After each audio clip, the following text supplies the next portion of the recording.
Hi friends, please subscribe to Amravati Media and press the bell icon for more latest updates. ఆ Janasena MLA seat చిరిగిపోయినట్లే. Tirupati Janasena MLA Arani శ్రీనివాసులకు కష్టాలు మొదలైనట్లు కనిపిస్తోంది.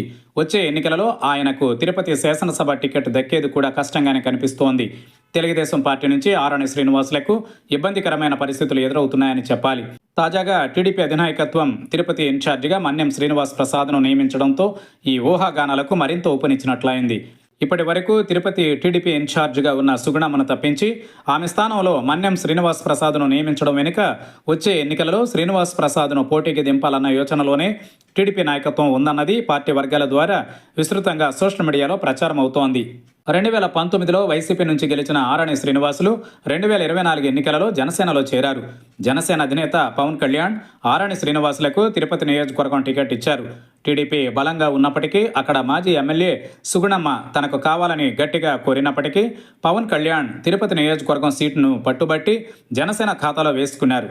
కూటమి హవాలో ఆరణి శ్రీనివాసులు ఎమ్మెల్యేగా ఎన్నికయ్యారు.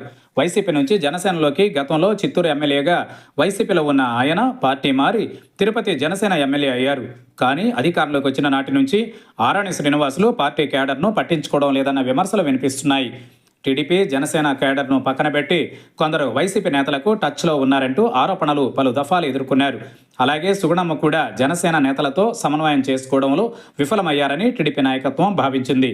జనసేన నాయకులే ఆరణి శ్రీనివాసులపై ఆరోపణలు చేస్తున్నారు. వైసీపీ నేతలు చేస్తున్న విమర్శలకు కూడా ధీటుగా ఆరణి శ్రీనివాసులు స్పందించకపోవడం కూడా ఆరణిపై ఆగ్రహానికి కారణమైందని అంటున్నారు. కొంతకాలం క్రితం తిరుపతి ఎమ్మెల్యే ఆరణి శ్రీనివాసులకు జనసేన అధినేత పవన్ కళ్యాణ్ క్లాస్ స్పీకర్ అని తెలిసింది.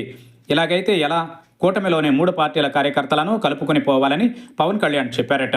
పాత పరిచయాలుంటే వాటిని వదిలేయాలని, జనసేనలో కొనసాగాలనుకుంటే మారాలని ఆరణి శ్రీనివాసులకు పవన్ కళ్యాణ్ ఒకంత సీరియస్గానే చెప్పినట్లు తెలిసింది.